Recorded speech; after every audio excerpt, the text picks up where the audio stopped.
Okay, I wanted to give an update on the Humble Leader.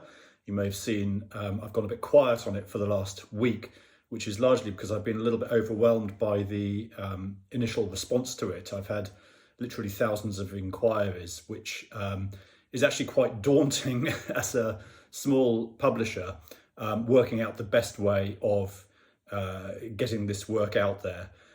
There's some additional complexity with Amazon these days selling into Europe.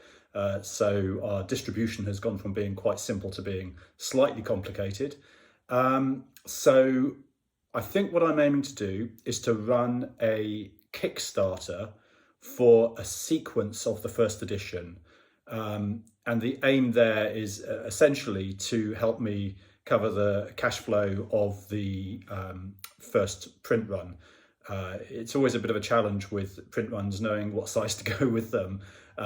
Something like Kickstarter, which is essentially just a different way of pre-ordering, helps to take some of the uncertainty out of it. So the Kickstarter will be for a sequence. If you remember, I've in the imperfect first edition is 200 copies, which are the ones with the typo in. I'm correcting the typo in the next print run, but maintaining it as first edition. It's just a continuation. It'll be numbers 201, I think, to 700. I think I'm going to run it for 500 copies. These will all be hand numbered and with a dedication. I'm just working out the details of how to run that campaign. It seems to be the best way to get it moving.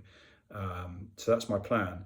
I say I'm a little bit taken aback by it because I hadn't sort of particularly expected this work to be popular because it's I normally say that my work is research-led, evidence-based, and there is in quiet leadership work there is a research project behind this, but that work is published in the quiet leadership book.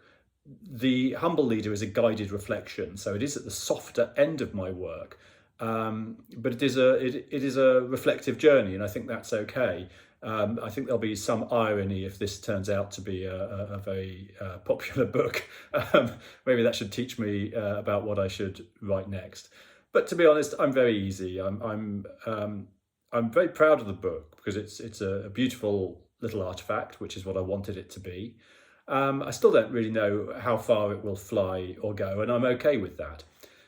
Books like the Apollo, Leadership Reflections from Apollo, which was one of my favourite ones to write, has the lowest circulation of any of the books, but that's okay. I figure that the people who've bought that, I know from some of the messages I get, have sort of really enjoyed it, and that's all right. Others like the Community Builder Guidebook, which I think is my best-selling book to date.